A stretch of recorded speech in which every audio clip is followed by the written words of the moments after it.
जी नाज़रीन, ब्रेक के बाद आपको खुशामदीद कहते हैं। वज़ीर आज़म इमरान खान साहब के हालिया सऊदी अरब जो हुआ है उसके कुछ समरात आना शुरू हो गए हैं, और जो बातचीत के बाद $3 अरब जो है वो सऊदी अरब पाकिस्तान के अकाउंट्स में जमा कराएगा। बाकी $1.2 अरब पर 3.2% के हिसाब से शरह सूद अदा की जाएगी। बहरहाल ये इस अनाउंसमेंट के बाद पाकिस्तान में डॉलर की परवाज़ रुकती हुई नज़र आ रही है, और आज मेजर उसमें जो है वो गिराव नज़र आया। और ये सब बहरहाल एक दौर ये था कि हमारे वज़ीर आज़म साहब खैर बहुत सारे यूटर्न लिए, इस पर भी लिया कि कहीं हम कशकोल नहीं फैलाएंगे, लेकिन बहरहाल जब इंसान हुकूमत में आता है तो बहुत सारी मजबूरियाँ जो हैं उनका सामना करना पड़ता है। और बहरहाल जिस तरह मामला चल रहे थे, महंगाई का एक तूफान था, पेट्रोल कहाँ जा रहा है और ये सब डॉलर कहाँ जा रहा है। इमरान खान साहब की ये कोई क्या करता है इमरान खान? IMF के बगैर आप चल सकते थे। IMF के बगैर 10,000 ऑप्शन थी। हमने बाकायदा 12 कॉलम्स में लिख के दिया था कि ये जो ऑप्शन, मैं यहाँ तफसीली बात नहीं करता, 2-2.5 घंटे लग जाएंगे। पहली बात यह है कि IMF से आप कर्जा नहीं लेते। मैं 2-3 चीज़ें क्लियर कर दूँ। IMF बुनियादी तौर पर आपके फॉरेन रिजर्व्स के होते हैं, फॉरेक्स रिजर्व, उसके अंदर कुछ पैसे पार्क करता है, आप उनको खर्च नहीं कर सकते। वो 7 लाख फिल्म थी, ये 7 लाख रुपए हैं, तुम्हें देख सकते हो, खर्च नहीं कर सकते। उसकी बुनियाद के ऊपर आपकी जो सॉवरन गारंटी होती है ना, उसकी एक वैल्यू बन जाती है, और आप बाहर से लोगों से कर्जा ले सकते हो। ठीक है। इन्वेस्टर कहते हैं कि जी हमारा रकम नहीं डूबेगी, फलाने नहीं, ये है बुनियादी चीज़। बैंकों का एजेंट है बुनियादी तौर पर कौन? IMF। और IMF ये कहता ये है कि आप ये लोगों के ऊपर चीजें नाफज करें, टैक्स लगाएं ताकि आप बैंकों का कर्जा वापस कर सकें। अब भी ये हुआ है कि आपने IMF की बजाय आपने ये कर दिया कि सऊदी अरब को कहा हमारे पास $3 अरब पार्क कर दो। अब वो ये पार्क UAE ने भी किए थे, कतर ने भी किए थे, पहले यही हुआ, उसी बुनियाद पर आप आगे।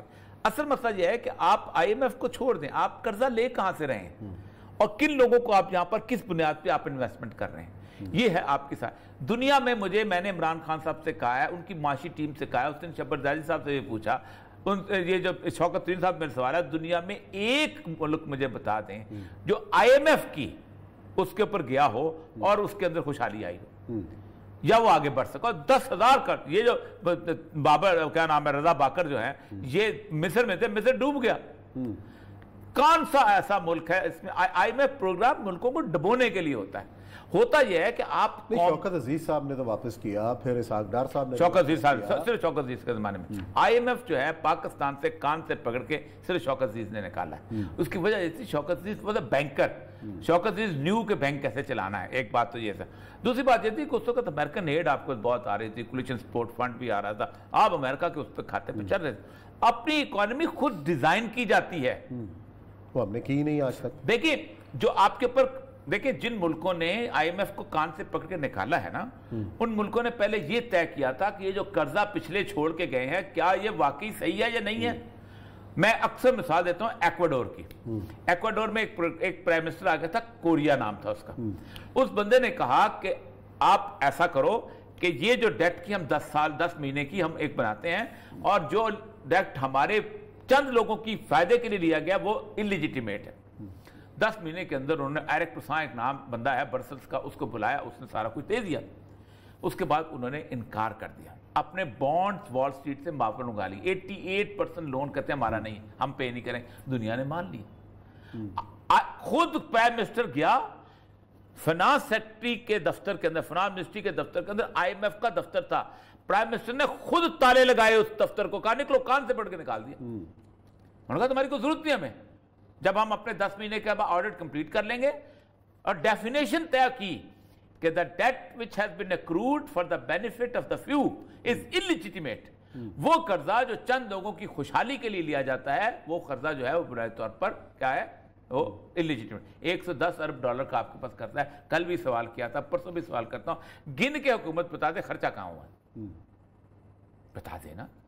मैं तो 4-5 बड़े मोटे बनाया था खान साहब, मोटे बनाया था। खान साहब ने कमीशन बनाया था, वो किधर गया, किधर गया हुआ है उसकी रिपोर्ट ही किधर नहीं रिपोर्ट कमीशन के अंदर एबिलिटी ही नहीं थी। कमीशन को ये बताया नहीं गया। कमीशन को तो बताया जाता है यार तुम निकालो, नवाज शरीफ की निकालो, फला। ओ भाई कमीशन को कहा जाता है डेट को निकालो जिसने भी लिया हुआ है, बेशक तुम्हारे फुफा ने लिया या चाचे ने लिया या ताए ने लिया या किसी दुश्मन ने लिया, नहीं है।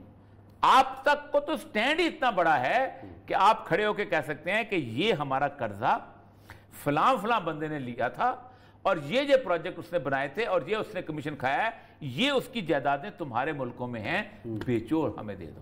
ایران نے سٹینڈ لیا اس کا. ایران نے جس وقت آخر میں ایگریمنٹ ہو سارے قرضے لے لی واپس.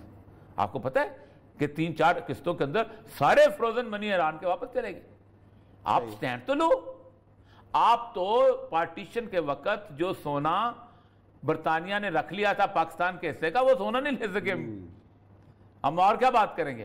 مسئلہ سارا یہ ہے کہ عمران خان صاحب کی جو فائنینشیل ٹیم ہے نا, وہ کون سی والی, پہلی, دوسری, تیسری, چوتھی, کون سی؟ عمران خان صاحب کا مسئلہ پتہ ہے کس دکاندار کا ہے کہ جس کو صبح ایک ملازم رکھیں اور شام کو بکری نہ ہو تو اس کو کہنا دفعہ ہو جا. وہ لاکھ کہے کہ بھائی جان میں پہلا دن ہے, آج بارش تھی, گاہک نہیں آئے, میں کیا کروں؟ کہ نہیں تو جس کی تعریف کرتے ہیں اس کی چھٹی ہو جاتی ہے. ہاں, اس کی چھٹی. ایک دن تعریف کرتے ہیں, اگلے دن نیا آیا ہوتا ہے بندہ.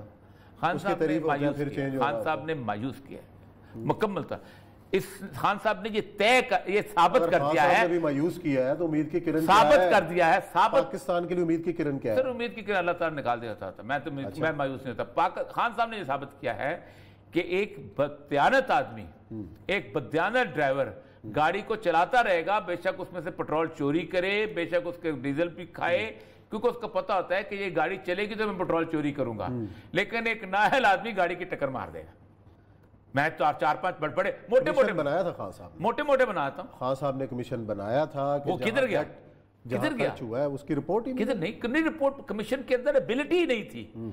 کمیشن کو یہ بتایا نہیں گیا. کمیشن کو تو بتایا جاتا ہے یار تم نکالو, نواز شریف کی نکالو, او بھائی کمیشن کو کہا جاتا ہے ڈیٹ کو نکالو جس نے بھی لیا ہوا ہے, بے شک تمہارے پھپھا نے لیا یا چاچے نے لیا یا تائے نے لیا یا کسی دشمن نے لیا. نہیں ہے.